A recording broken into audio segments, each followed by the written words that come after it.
नमस्कार दोस्तों, राजस्थान की प्रतियोगी परीक्षा की तैयारी करने वाले सभी युवा साथियों को लक्ष्य एजुकेशन हब की यूट्यूब चैनल में हार्दिक स्वागत है। दोस्तों, कक्षा 9वीं की राजस्थान अध्ययन की पुस्तक हमारे चैनल के माध्यम से आप सभी विद्यार्थियों के हित में पढ़ाई जा रही थी। इसका चैप्टर नंबर 3 का पार्ट नंबर 2 आज मैं आपके लिए लेकर के आया हूँ। आज का टॉपिक है राजस्थान के प्रमुख किसान आंदोलन। तो देखते हैं दोस्तों राजस्थान के प्रमुख किसान आंदोलन। दोस्तों, इससे पहले हम बिजोलिया किसान आंदोलन, उसकी व्याख्या, बेगू किसान आंदोलन, नीमू चना, मेव, अलवर किसान आंदोलन व अन्य किसान आंदोलन पढ़ा चुके हैं। आज हम आपके लिए लेकर के आए हैं बूंदी राज्य में किसान आंदोलन। तो दोस्तों देखते हैं बूंदी राज्य का किसान आंदोलन। बिजोलिया और बेगू के बाद किसानों के समान बूंदी राज्य में किसानों को भी अनेक प्रकार के लागे, लगभग 25 प्रकार के बेगार और ऊंची दरों पर लगान की रकम देनी पड़ रही थी।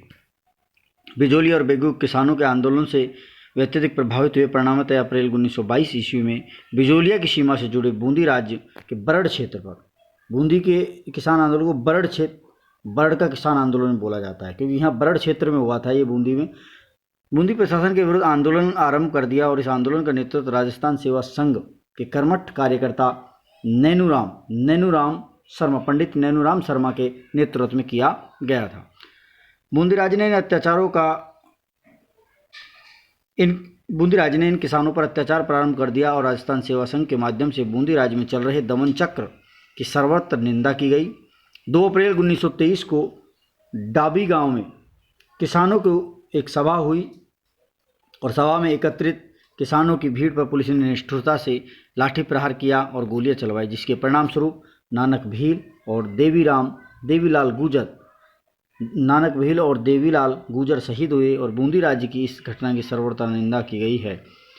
बूंदी सरकार के किसानों की कुछ शिकायतों का निवारण किया और लागबाग और बेगार की कुछ रियायतें दी। किसान आंदोलनकारी राज्य की ओर से दी गई रियासतों से पूर्णतः संतुष्ट तो नहीं थे, परंतु वे अपने आंदोलन को आगे चलाने की स्थिति में नहीं थे, क्योंकि अब उन्हें राजस्थान सेवा संघ से मार्गदर्शन मिलना बंद हो गया। 1923 के अंत तक आंदोलन प्राय समाप्त हो गया और 1936 में एक बार फिर बरड़ के क्षेत्र में आंदोलन को चालू किया गया था। 5 अक्टूबर 1936 ईस्वी को हिंडोली में स्थित गुढ़ेश्वर महादेव के मंदिर में 90 गांवों के गुजर मीणा किसानों ने 500 प्रतिनिधियों का एक विराट सम्मेलन बुलाया और वहां पर एक मांग पत्र पर क्या किया, हस्ताक्षर। कहाँ हुआ था ये?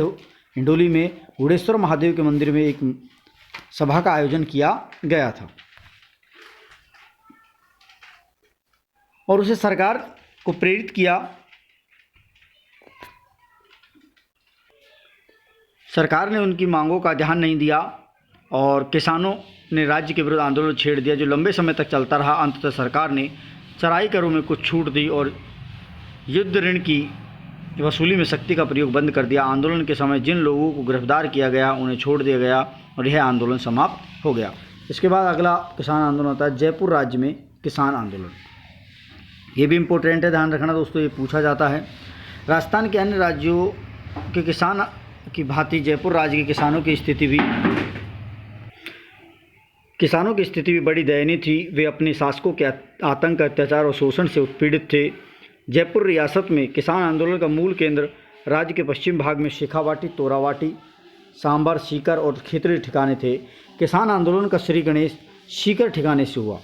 जयपुर किसान आंदोलन में सीकर ठिकाने से किया गया और 1922 में सीकर के नए राव राजा कल्याण सिंह ने भूमि कर में 25 से 50% वृद्धि कर दी। उसने किसानों को आश्वासन दिया कि अगले वर्ष उनसे ली जा रही लोगों में छूट दे दी जाएगी। जो कर हैं, लागों में लाग बाग थी, जो कर थे उनमें छूट दे दी जाएगी। राव राजा ने अपने वचन का पालन नहीं किया। इससे किसान खिन्न हो गए और आंदोलन प्रारंभ कर दिया। रामनारायण चौधरी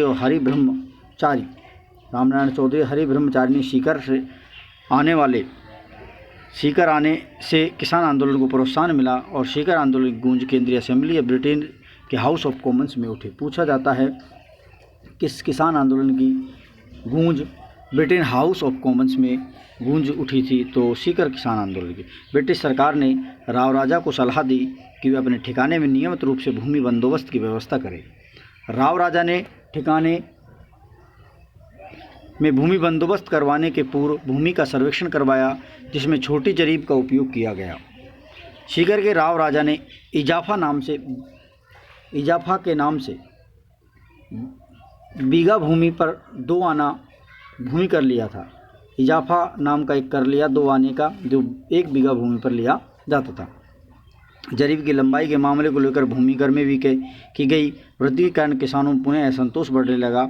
अक्टूबर 1925 में जाट सभा का बगड़ शेखावाटी में एक अधिवेशन आयोजित किया, जिसमें राज्य और जागीरदारों द्वारा जाटों पर किए जा रहे सामाजिक और आर्थिक शोषण के विरुद्ध अभियान चलाने संबंधी कार्यक्रम की रूपरेखा तैयार करने का निर्णय लिया गया। जाट नेताओं ने शेखावाटी के गांवों में पहुंचकर कृषकों से संबंध स्थापित कर उन्हें ठिकानेदार को भूमि लगाने देने के लिए समझाया और भरतपुर के जाट नेता कौन थे? देसराज ने सीकर और शेखावाटी के जाट किसानों को अपने अधिकारों के लिए संघर्ष को प्रेरित किया और उन्हें नई चेतना। 1932 में बसंत पंचमी के पर्व अवसर पर झुंझुनू के जाट महासभा के तत्वाधान में भव्य समारोह हुआ। इस समारोह में 60,000 किसानों ने भाग लिया और इसे किसान आंदोलन को प्रोत्साहन मिला। जाटों को संगठित करने के उद्देश्य ठाकुर देसराज ने सितंबर 1933 में पलथाना में एक सभा आयोजन किया, जिसमें सीकर में एक महायज्ञ करने का निर्णय लिया। राव राजा ने महायज्ञ के अध्यक्ष की सवारी के लिए हाथी देने से इनकार कर दिया और किसानों और शासकों के बीच तनाव उत्पन्न हो गया। महायज्ञ के समय जनवरी 1934 में किसानों द्वारा किए गए भाषणों में ठिकाने की नीति की कटु आलोचना की गई। इससे खिन्न होकर ठिकाने के राव राजा ने जाट सभा के सचिव चंद्रभान को गिरफ्तार कर लिया। चंद्रभान को, और 6 सप्ताह की जेल कर दी। 51 रुपये जुर्माने दंड दिया और जाटों ने इसका कड़ा विरोध किया। और सिहोट के ठाकुर मानसिंह द्वारा सोतिया के बास नामक गाँव में किसानों महिलाओं के साथ किए गए दुर्व्यवहार के विरोध में 25 अप्रैल 1934 को जाट महिलाओं ने एक सम्मेलन आयोजित किया और 10,000 स्त्रियों ने इस सम्मेलन के भाग लिया और इसकी अध्यक्षता किशोरी देवी ने की। ये पूछा जाता है कटराथल का जो महिला किसान आंदोलन है वो हुआ 25 अप्रैल 1934 को हुआ। अप्रैल 1935 में सीकर ठिकाने का राजस्व अधिकारी पुलिस की सहायता से कूदन गांव में भूमि लगान वसूल करने पहुंचा। उस समय जाट किसानों में हिंसा भड़क उठी। पुलिस ने गोलियां चला दी, जिससे 4 जाट मारे गए। कितने जाट? 4 जाट मारे गए। 14 किसान घायल हुए। शहीद होने वालों में चेतराम, टीकूराम तथा लगभग 175 जाट किसान गिरफ्तार हुए। इस हत्याकांड की गूंज ब्रिटिश संसद में भी सुनाई दी। इससे मजबूर होकर जयपुर के महाराजा को इसकी ओर ध्यान देना पड़ा। ये पूछा जाता है, इसको ध्यान रखना। जाट किसान आंदोलन जो कटराथल में महिलाओं के नेतृत्व में हुआ, वो 10,000 महिलाएं भाग ले। इसकी अध्यक्षता किशोरी देवी ने की। वो कब हुआ? 25 अप्रैल 1934 में। एक दूसरा पूछा जाता है 1935 में एक हत्याकांड हुआ था, कूदन हत्याकांड। कूदन हत्याकांड की भी चर्चा लंदन में हुई थी। डाबी हत्याकांड और कूदन हत्याकांड 2 कांड बताए हैं मैंने आपको। एक तो अभी जो इससे पिछला जो मैंने बताया था आपका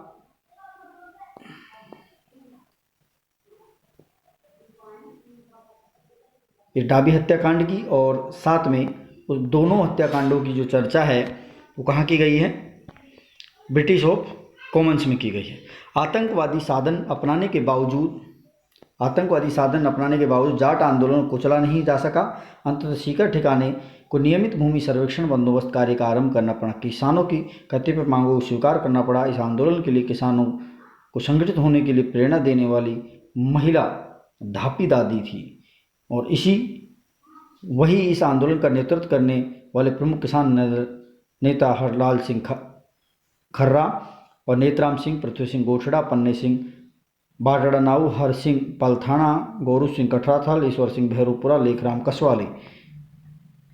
इस बीच शेखावाटी के अन्य ठिकानों में भी जाट आंदोलन फैल गया। मार्च 1933 में खेतड़ी, डूंडलोज, नवलगढ़, मंडावा, बिसाऊ, सूरजगढ़, हमीरबास, इस्माइलपुर, जखारा, अलसील सर, पाटन आदि ठिकानों में जाटों ने भूमि पर कर देने से मना कर दिया। 16 मई 1934 को हमीरबास के ठाकुर कल्याण सिंह के आदमियों ने हनुमानपुरा गांव में जाट किसानों के घरों में आग लगा दी, जिससे 33 घर जलकर राख हो गए। इसी प्रकार ढूंढलोद के ठाकुर ने जयसिंहपुरा गांव के किसानों को, ये पूछा जाता है जयसिंहपुरा हत्याकांड, हनुमानपुरा हत्याकांड ये ढूंढलोद में, और यहाँ किसने करवाया था, यहाँ के और उसके भाई हरनाथ सिंह ने सशस्त्र व्यक्तियों के साथ किसानों पर लाठियाँ तलवारों से वार कर जाट किसानों को घायल कर दिया। जागीरदारों के इन हरकतों से शेखावाटी के किसानों ने सशस्त्र संगठित होकर उनका डटकर मुकाबला किया। शेखावाटी जाट किसान पंचायत की तरफ से 9 अक्टूबर 1934 को जयपुर के महाराजा ने मांग पत्र प्रेषित किया और प्रार्थना की कि जागीरदारों के आतंक से उन्हें मुक्त कराया जाए। शेखावाटी के नाजिम ने भी अपनी रिपोर्ट राज्य सरकार को प्रेषित की।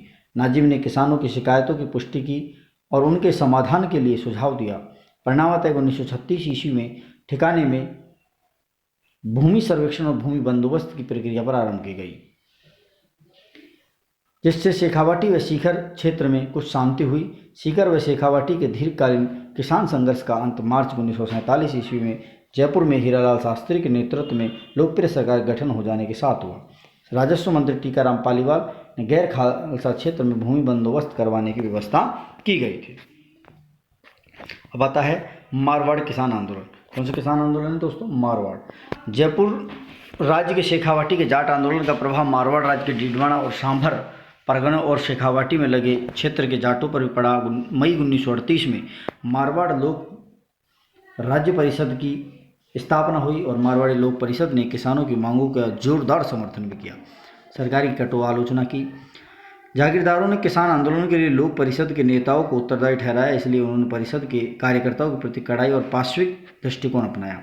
28 मार्च 1942 को लोक परिषद के कार्यकर्ताओं ने चंद्रावल गांव में उत्तरदायी शासन दिवस मनाने का निर्णय किया।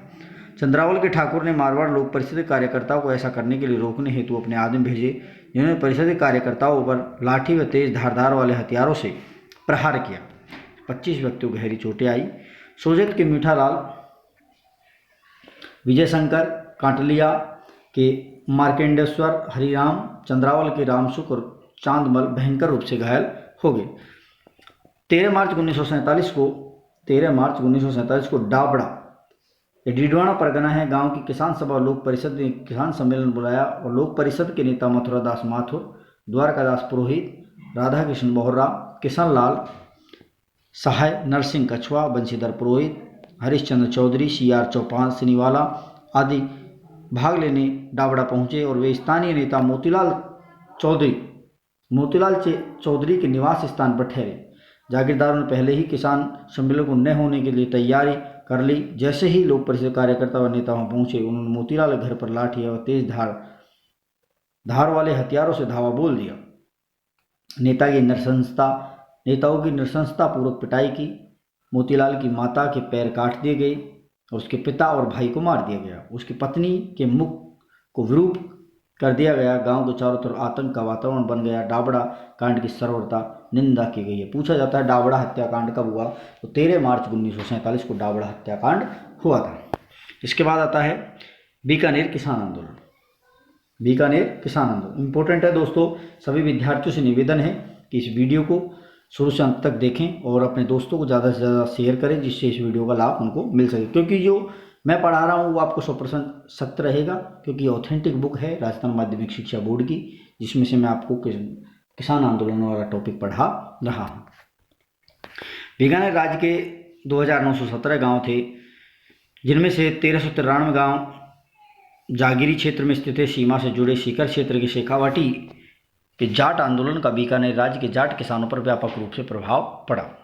बीकानेर के अनेक जाट प्रतिनिधियों ने झुंझुनू में आयोजित अखिल भारतीय जाट महासभा के अधिवेशन में तथा सीकर में 20 से 29 जनवरी 1934 को एक विशाल जाट प्रजापति महायज्ञ में सक्रिय रूप से भाग लिया। इन घटनाओं के फलस्वरूप बीकानेर राज्य के जाटों में भी जागीरदारों के विरुद्ध आवाज़ उठाने का साहस उत्पन्न हो गया और राजनीतिक चेतना जागृत हुई। उस समय बीकानेर राज्य के जागीरी क्षेत्र में 37 प्रकार की लागें विद्यमान थी। 37 प्रकार की लाग बाग विद्यमान थी। किसानों ने जागीरदार बेगार लेता था। 1937 के उदरासर के किसानों ने लाग बाग के विरुद्ध आवाज़ उठाई और इनका जो प्रमुख नेता था वो था जीवन चौधरी। कौन था दोस्तों? जीवन चौधरी। जीवन चौधरी के नेतृत्व में इन्होंने आवाज़ उठाई और आग्रह पर बीकानेर प्रजामंडल के किसानों की शिकायत राज्य सरकार के समक्ष रखी गई, किंतु इसका कोई परिणाम नहीं निकला। बीकानेर राज्य में किसान आंदोलन की श्रृंखला में दुधवा खारा किसान आंदोलन, बीकानेर का दुधवा खारा किसान आंदोलन बहुत ज़्यादा इंपॉर्टेंट है, पूछा भी जाता है। दुधवा खारा किसान आंदोलन एक तो कहाँ हुआ है, राजस्थान लेवल पे हुआ है बीकानेर पे, और दुधवा खारा ये पूछा जाता है दुधवा खारा अभ्यारण्य कहाँ है, ये उत्तर प्रदेश में है। ध्यान रखना दोस्तों, इंपॉर्टेंट है ये दोनों चीज़। आंदोलन का भी एक विशिष्ट स्थान है, पुलिस ने यहाँ खुलकर अत्याचार किया। किसान नेता हनुमान सिंह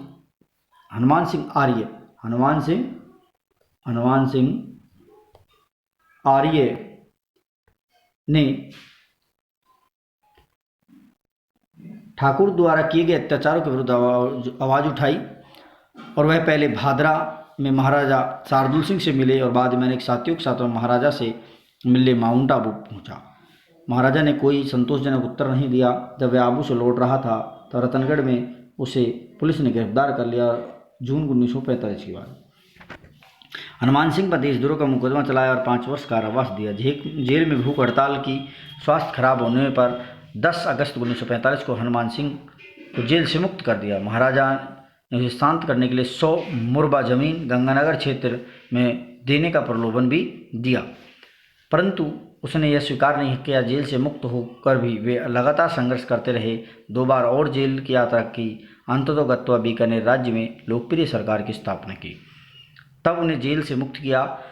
4 जनवरी 1948 ईस्वी में। यद्यपि दुधवा खारा किसान आंदोलन सफल नहीं रहा, तथापि उसके राजनीतिक चेतना का संचार हुआ और किसानों में आत्मविश्वास जागृत हुआ। वे अब अत्याचारों के विरुद्ध आवाज़ उठाने लगे। 30 जून से 1 जुलाई 1946 को प्रजा परिषद ने रायसिंह में एक राजनीतिक सभा का आयोजन किया। पुलिस पर लाठियां चलाई गई, कार्यकर्ता घायल हुए। उग्र भीड़ ने राज्य के विश्राम गृह को घेर लिया। भीड़ को हटाने के लिए पुलिस ने गोलियां चलाई, जिससे बीरबल सिंह मारा गया। अखिल भारतीय देशी रियासत परिषद की ओर से हीरालाल शास्त्री, गोकुल भाई भट्ट, बीकानेर के रघुवर दयाल गोयल ने रायसिंह नगर हत्याकांड की समीक्षा की। हनुमानगढ़ में नियुक्त मुंसिफ मजिस्ट्रेट हरदत्त सिंह चौधरी ने राष्ट्रीय चेतना से प्रेरित होकर सरकारी नौकरी से त्याग पत्र दे दिया। प्रजा परिषद की सदस्यता स्वीकार की। 3 सितंबर 1946 को गोगामेडी गांव में एक विशाल किसान सभा का आयोजन किया। जागीर प्रथा के उन्मूलन के लिए नारा बुलंद किया। अक्टूबर 1946 में अकाल और सूखे के समय में कांगड़ के जागीरदारों ने किसानों से पूरा लगान वसूल करना चाहा। किसान ने इसका विरोध किया। कुछ किसान महाराजा से शिकायत करने के लिए बीकानेर पहुंचे, जिससे जागीरदार आग बबूला हो गया। किसानों पर अमानवीय अत्याचार किए। और कांगड़ा हत्याकांड, ये पूछा जाता है कांगड़ा हत्याकांड कब हुआ।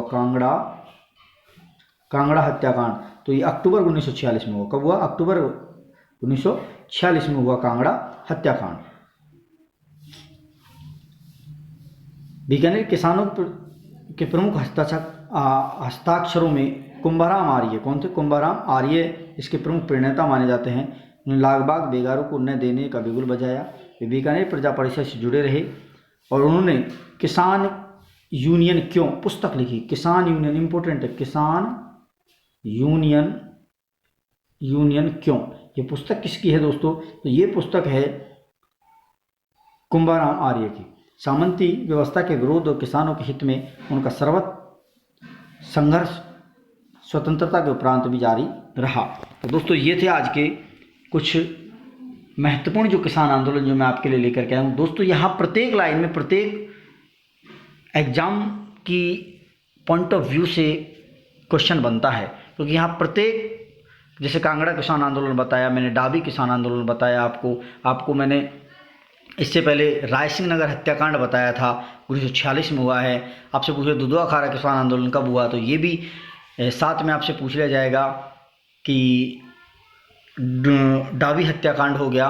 और इसके अलावा आपसे डाबड़ा हत्याकांड पूछा जा सकता है। बीकानेर में जो विशाल सभा आयोजित 1934 में हुई थी उसके बारे में पूछा जा सकता है।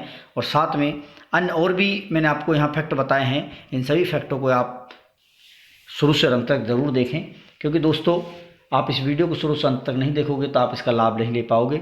इसलिए अधिक से अधिक लाभ लेने के लिए वीडियो को शुरू से अंत तक देखें और अपने दोस्तों को शेयर करें और जो भी विद्यार्थी मेरे चैनल पर हैं, चैनल को सब्सक्राइब करें, लाइक करें, लिंक को शेयर करें। धन्यवाद दोस्तों।